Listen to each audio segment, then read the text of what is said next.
Fireman gets 911 call while shopping, has no idea what's waiting on his return. He walked into the store hoping his change of clothes didn't smell like smoke. The other members of his team followed close behind. They grabbed carts and tried to finish what they had started. But one staff member came up and said, "I'm sorry, but you need to put that back." Hello, wonderful people. I'm Scott Leffler for WonderBot. And here is... Fireman gets 911 call while shopping, has no idea what's waiting on his return. Before we begin, make sure to smash that like button, subscribe to our channel, and click the notification bell for more amazing videos. Samuel and the rest of the crew shared a special bond that only firefighters can know. Not only did they work together, but during their shift they did everything else as a team. He opened their designated fridge and frowned.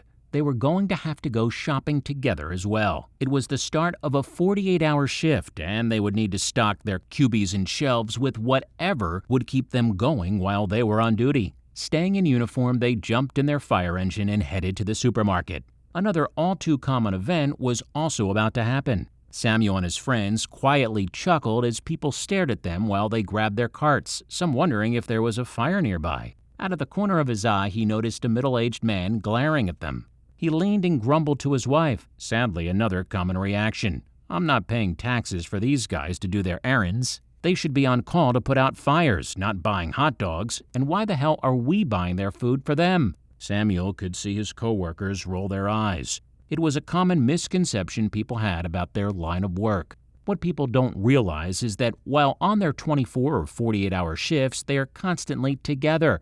But that means they also need to do errands together. There's no time or point in shopping ahead of time. Also, all food bills come out of their own pocket. A loud beep came from their speakers. They had to leave. It was a signal there was a fire. A crackly voice on the other end gave them the details, and they jumped into their engine, leaving their carts and shopping behind. This was normal, a firefighter's life. No matter what, they had to drop what they were doing. Samuel pulled on his gear as the sirens blared. Every call could be a hard one, and none are easy. But thankfully, this call was just a small fire with no real damage and 0 injuries. They put out the flames, climbed back into their fire engine, and drove back to the supermarket. What they didn't know was something surprising was waiting for them. They walked back in, ready to fill their carts again, but a staff member came over and stopped them. "We saved your things," she said. His crew gave smiles and sighs of relief. It would save them an extra hour or so, and that was always welcome. But that wasn't all. When the carts came out from the back room, he saw how everything was already in bags. There was also more than they had originally put in. On top of it all, there was a single piece of lined paper with a single heartwarming sentence that tugged at their hearts. An anonymous citizen had paid for everything and left a note saying, "Thank you for all you do." It was a stark contrast to what the other man had grumbled about. It turns out another shopper had overheard and was very upset at the lack of gratitude. The staff also did their part. They packed everything up and kept it all in the back fridge, so nothing spoiled and things were ready for the team to take back to the station. As the team drove back, enjoying the warmth of the amazing gesture, Samuel jumped on social media.